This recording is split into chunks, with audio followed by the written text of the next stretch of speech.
ನೂರಾರು ಕೋಟಿ ಜನರಿರೋ ಸದಾ ಒಂದಿಲ್ಲೊಂದು ಚಟುವಟಿಕೆಯಿಂದ ಇರೋ ನಮ್ಮ ಭಾರತ ದೇಶ ಇದರ ಸಂಪೂರ್ಣ ಚಿತ್ರಣ ಒಂದೇ ದಿನದಲ್ಲಿ ಸಿಗುತ್ತಾ? ಖಂಡಿತ ಕಷ್ಟ. ಆದ್ರೆ ಒಂದು ದಿನದ ಪ್ರಮುಖ ಘಟನೆಗಳನ್ನ ನೋಡಿದ್ರೆ ದೇಶದ ಒಂದು ನಾಡಿಮಿಡಿತವನ್ನಂತೂ ಹಿಡಿಬೋದು ಅಲ್ವಾ?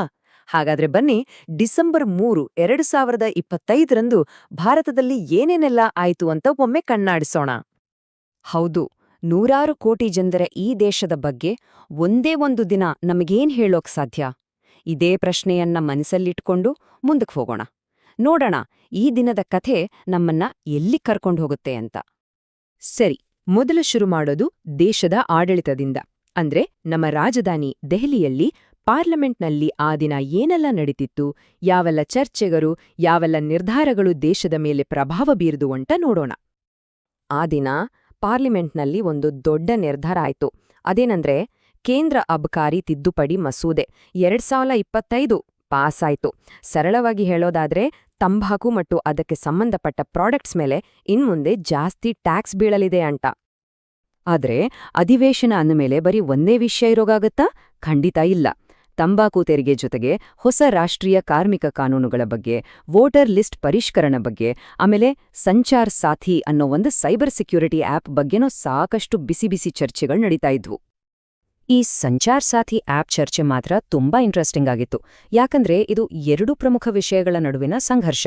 ಒಂದು ಕಡೆ ನಮ್ಮೆಲ್ಲರ ಪ್ರೈವಸಿ, ನಮ್ಮ ಖಾಸಗಿತನದ ರಕ್ಷಣೆ, ಇನ್ನೊಂದು ಕಡೆ ದೇಶದ ಸೈಬರ್ ಸೆಕ್ಯೂರಿಟಿಯನ್ನ ಬಲಪಡಿಸೋದು. ವ್ಯಕ್ತಿ ಸ್ವಾತಂತ್ರ್ಯ ವರ್ಸಸ್ ರಾಷ್ಟ್ರೀಯ ಭದ್ರತೆ, ಇದು ಯಾವತ್ತಿಗೂ ಮುಗಿಯದ ಚರ್ಚೆ ಅಲ್ವಾ?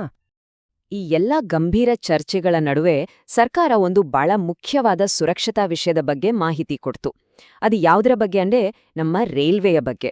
ಟ್ರಾನ್ಸ್ಪೋರ್ಟ್ ಮಿನಿಸ್ಟ್ರಿ ರೈಲ್ವೆ ಸೇಫ್ಟಿ ಬಗ್ಗೆ ಒಂದು ವರದಿಯನ್ನ ಸಭೆಯ ಮುಂದಿಟ್ಟು. ಸರಿ, ಆ ವರದಿಯಲ್ಲಿ ಒಂದು ಒಳ್ಳೆ ಸುದ್ದಿ ಕೂಡ ಇತ್ತು.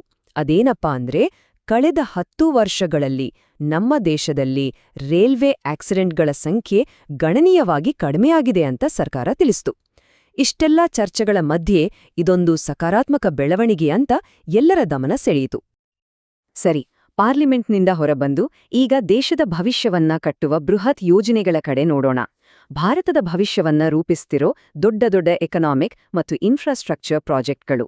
ಇಲ್ಲಿ ಮಾತುಕತೆ ನಡೆಯೋದು ಕೋಟಿಗಳಲ್ಲ, ಶತಕೋಟಿಗಳಲ್ಲಿ. $15 ಬಿಲಿಯನ್. ಅಬ್ಬಾ, ಎಂಥ ದೊಡ್ಡ ಮೊತ್ತ ಅಲ್ವಾ? ಇಷ್ಟೊಂದು ದೊಡ್ಡ ಮೊತ್ತದ ಹಣ ಎಲ್ಲಿಗೆ ಹೋಗ್ತಿದೆ? ಇದರ ಹಿಂದಿನ ಉದ್ದೇಶವಾದರೂ ಏನು? ಬನ್ನಿ ನೋಡೋಣ. ಈ ಅಗಾಧ ಮೊತ್ತವನ್ನ ಅದಾನಿ ಗ್ರೂಪ್ ತಮ್ಮ ಏರ್ಪೋರ್ಟ್ಗಳ ವಿಸ್ತರಣೆಗೆ ಹೂಡಿಕೆ ಮಾಡ್ತಿದೆ. ಅಂದ್ರೆ ದೇಶದಾದ್ಯಂತ ಹಲವು ವಿಮಾನ ನಿಲ್ದಾಣಗಳನ್ನ ಅಪ್ಗ್ರೇಡ್ ಮಾಡೋದು, ಹೊಸ ಟರ್ಮಿನಲ್, ಟ್ಯಾಕ್ಸಿವೇ, ರನ್ವೇಗಳನ್ನ ಕಟ್ಟೋದು. ಇದೆಲ್ಲದರ ಗುರಿ ಒಂದೇ: ವಾರ್ಷಿಕವಾಗಿ 200 ಮಿಲಿಯನ್ ಅಂದ್ರೆ 20 ಕೋಟಿ ಪ್ರಯಾಣಿಕರಿಗೆ ಸೇವೆ ಒದಗಿಸೋ ಸಾಮರ್ಥ್ಯವನ್ನ ತಲುಪೋದು. ಇದು ಇವತ್ತು ಅನೌನ್ಸ್ ಮಾಡಿ ನಾಳೆ ಮುಗಿಯೋ ಕೆಲಸ ಅಲ್ಲ. ಇದೊಂದು ಲಾಂಗ್ ಟರ್ಮ್ ಪ್ಲಾನ್. 2025ರಲ್ಲಿ ವಿಸ್ತರಣಾ ಯೋಜನೆ ಶುರುವಾಗುತ್ತೆ. 2027ರ ಹೊತ್ತಿಗೆ ಇವರ ಏರ್ಪೋರ್ಟ್ಸ್ ಬಿಸ್ನೆಸ್ನ IPO ತರೋ ಪ್ಲಾನ್ ಇದೆ. ಮತ್ತೆ 2030ರಷ್ಟೊತ್ತಿಗೆ ಈ ಸಾಮರ್ಥ್ಯ ವಿಸ್ತರಣೆಯನ್ನ ಪೂರ್ತಿ ಮಾಡೋ ಗುರಿ ಇಟ್ಕೊಂಡಿದ್ದಾರೆ. ಸರಿ, ಈ ದೊಡ್ಡ ದೊಡ್ಡ ಯೋಜನೆಗಳು, ಶತಕೋಟಿಗಳ ಹೂಡಿಕೆ, ಇದೆಲ್ಲ ಒಂದು ಕಡೆ. ಇನ್ನೊಂದು ಕಡೆ ಸಾಮಾನ್ಯ ಜನರ ದೈನಂದಿನ ಜೀವನ. ಆ ದಿನ ಅವರ ಜೀವನದ ಮೇಲೆ ಪರಿಣಾಮ ಬೀರಿದ ವಿಷಯಗಳು ಯಾವ್ಯಾವು? ಹವಾಮಾನ ಹೇಗಿತ್ತು? ಕ್ರಿಕೆಟ್ ಮೈದಾನದಲ್ಲಿ ಏನಾಯ್ತು? ಬನ್ನಿ ನೋಡೋಣ.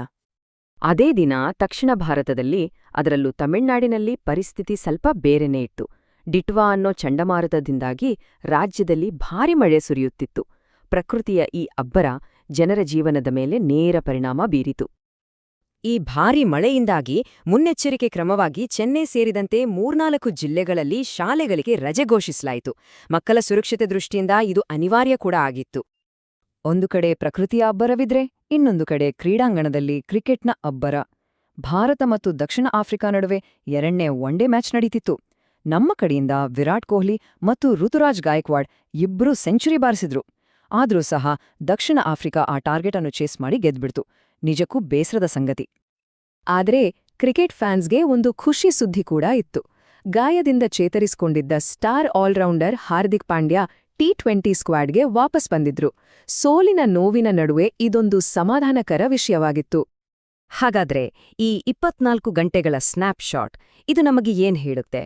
ಪಾರ್ಲಿಮೆಂಟ್ನಿಂದ ಹಿಡಿದು ಕ್ರಿಕೆಟ್ ಗ್ರೌಂಡ್ವರೆಗೆ ಚಂಡಮಾರುತದಿಂದ ಹಿಡಿದು ಶತಕೋಟಿ ಯೋಜನೆಗಳವರೆಗೆ ಇದೆಲ್ಲವನ್ನೂ ಒಟ್ಟಿಗೆ ಸೇರಿಸಿದಾಗ ನಮಗೆ ಸಿಗೋ ಚಿತ್ರಣವಾದರೂ ಏನು? ನೋಡಿ, ಒಂದೇ ದಿನದಲ್ಲಿ ಎಷ್ಟೆಲ್ಲ ವೈರುಧ್ಯಗಳು!